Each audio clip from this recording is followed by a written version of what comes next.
اس لیے کہ وہاں وہ خرچ کرتے تھے حساب کتاب کے ساتھ، لیکن ان کے خزانے کھلے ہوئے تھے عالم اسلام کے لیے، ادھر بھی مدد ہے، ادھر بھی مدد ہے، ادھر بھی کام ہو رہا ہے، ادھر بھی کام ہو رہا ہے۔ پھر انہوں نے تیل کا ہتھیار استعمال کر کے ایک دفعہ امریکہ کو دن میں تارے دکھا دیے تھے، لہذا ان کا ہٹایا جانا سین سے یہ امریکی استعمار کے لیے لازم تھا۔ اب لے دے کر رہ گئے کون سیکولر مزاج کے لوگ۔ پہلی اٹیمپٹ جمال عبد الناصر نے کی، ناکام ہو گیا۔ قذافی صاحب نے کوشش کی کہ وہ ان کی جانشینی حاصل کر لے، ناکام ہو گیا۔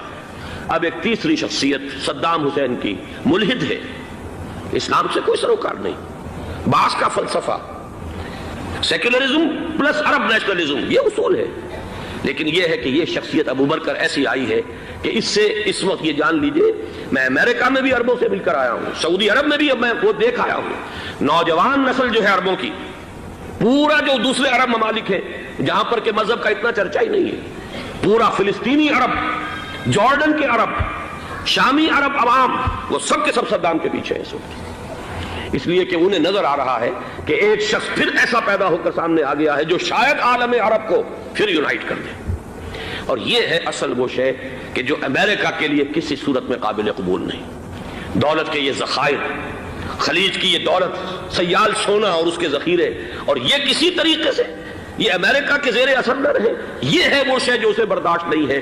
وہ کوئی اربوں کی محبت میں نہیں آیا 2.5 لاکھ فوج لے کر، وہ کوئی شاہی عرب جو خاندان ہے سعودی، اس سے اس کی کوئی دلچسپی نہیں ہے، کوئی پتہ نہیں کہ وہ خود ان کو ہٹا دیں اور وہاں پر کوئی جمہوری ڈھانچہ جو ہے وہاں پہ کھڑا کروا دے خود امریکہ۔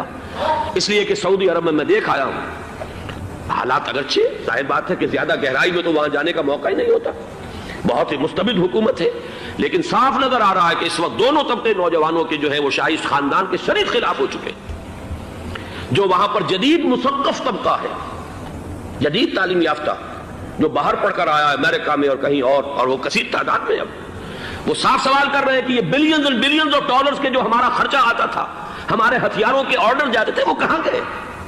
کل 65,000 فوج، اور عرب کے پاس، سعودی عرب کے پاس اتنے ٹینک بھی نہیں ہیں جتنے کہ یمن جیسے غریب ملک کے پاس ہیں، تو ہمارا روپیہ یہ گیا کہاں؟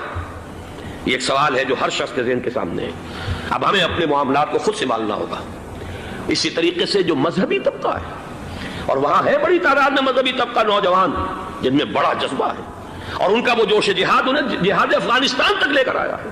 سینکڑوں عرب نوجوان یہاں جو ہے شہید ہوئے، اپنے ملک میں تو انہیں بولنے کی بھی کوئی امکان نہیں ہے، لیکن یہاں وہ جذبہ جو اندر پروان چڑھ رہا ہے، وہ جذبہ انہیں لایا ہے، اور افغانستان کی سنگلاخ وادیوں کے اندر انہوں نے جام شہادت نوش کیا ہے۔ وہ طبقہ بھی شدید مخالف ہو چکا ہے کہ انہوں نے امریکیوں کو بلا کر، ان میں یہودی بھی ہیں، عیسائی تو ہے ہی ہے، یہودی ہیں، یہودی عورتیں ہیں، جو کچھ اب وہاں بے حیائی اور بے پردگی کے مناظر نظر آ رہے ہیں۔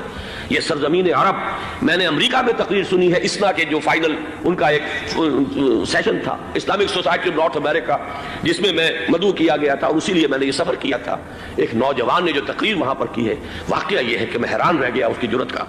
اس نے کہا کہ حضور نے فرمایا تھا کہ جزیرہ نما عرب میں 2 دین جمع نہیں ہو سکتے، اور آج شاہی خاندان کی صرف اپنی حکومت کو بچانے کے لیے امریکیوں کو اتنی بڑی تعداد میں بلا لیا گیا ہے، جن میں موبائل چرچ بھی ہیں، موبائل سینیگوگز ہیں، یہودی مرد اور عورتیں جو ہے دندناتے پھر رہے ہیں آج عرب کی سرزمین پر۔ لہذا جو مذہبی طبقہ ہے وہ اس پر شدید رد عمل جو ہے اس کے اندر پایا جاتا ہے۔ یہ حالات ہیں جو میں آپ کے سامنے چاہتا تھا کہ رکھ دوں۔ یہ وہ شامت اعمال ہے۔ ایک طرف یہ کہ وہ شخصیت جو ہے صدام حسین کی، وہ کوئی پسندیدہ شخصیت نہیں، لیکن یہ کہ اس شخصیت کو تقویت دینے والے بھی تو یہی لوگ تھے۔ انہیں خطرہ تھا ایران کے انقلاب سے کہ کہیں اسی قسم کا کوئی انقلاب ہمارے ہاں نہ آ جائے، لہذا انقلاب ایران کو ایکسپورٹ نہ ہونے دے، اس لیے انہوں نے اسی صدام حسین کو بلینز اور بلینز آف ڈالرز کی مدد دی۔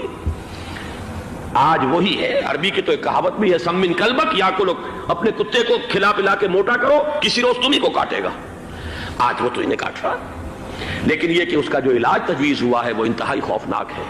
2.5 لاکھ امریکی، وہ استعمار کے پنجے جو بمشکل عالم عرب کے سینے سے جو گڑے ہوئے تھے اس استعمار نے، مشکل ہٹے تھے کہ ایک دم اب وہاں پر خبریں آ رہی ہیں، فرانسیسی بھی آ رہے ہیں، برطانوی بھی آ رہے ہیں، کہاں سے فوجیں آ رہی ہیں، اور وہاں پر 2.5 لاکھ تو صرف امریکن آرمی کا، اس میں تقریباً 1.5 لاکھ تو پہنچ چکی، اور جو بھی ہوگا وہاں پر جیسا کہ میں نے عرض کیا ہے، اس قدر خوفناک سین ہے۔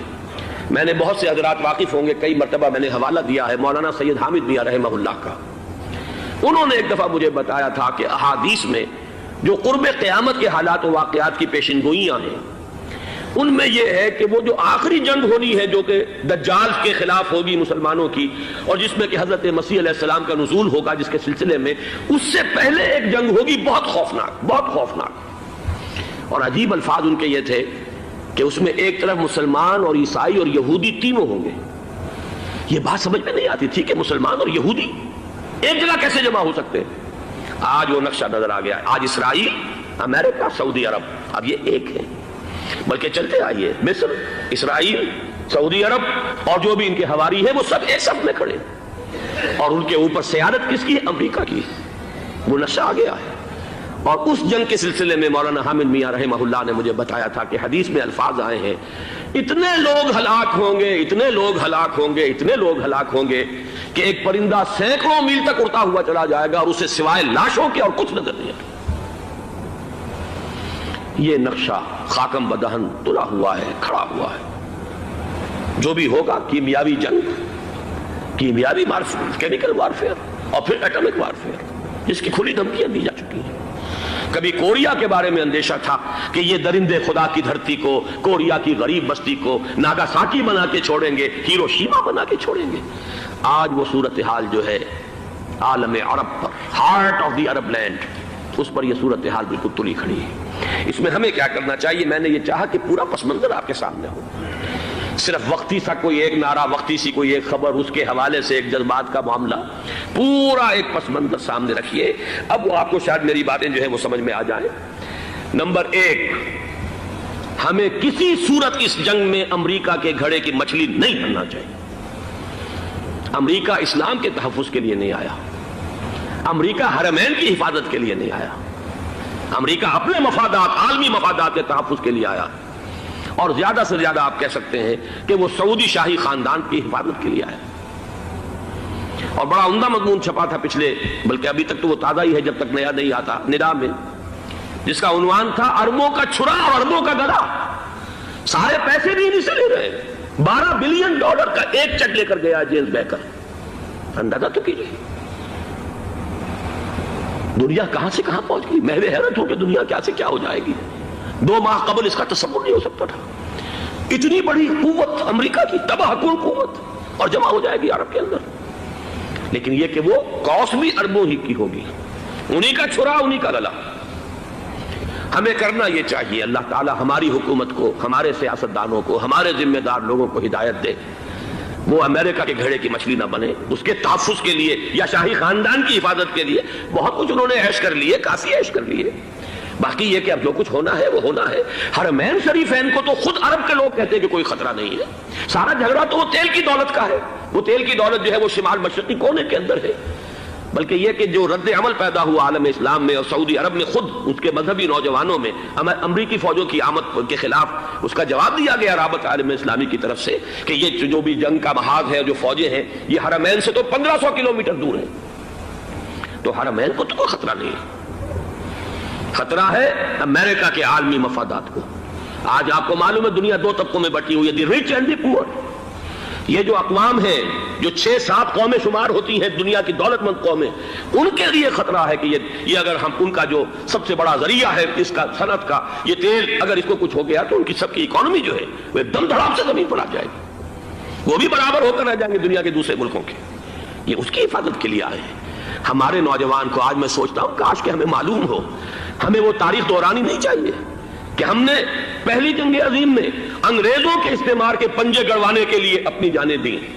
پنجاب کا نوجوان، پنجاب کا مسلمان سپاہی بھی جا کر LNB کو قبضہ دلوانے کے اندر اور بغداد پر قبضہ کرانے میں اس کے تعاون کیا، اس کی مدد کی. کیا آج بھی وہی تاریخ اپنے آپ کو دہرائے گی؟ آج ہمارا فوجی جائے گا وہاں پر امریکہ کے تحفظ کے لیے، اس کے مفادات کے تحفظ کے لیے. پہلی بات یہ کہ یہ ہرگز نہیں ہونا چاہیے.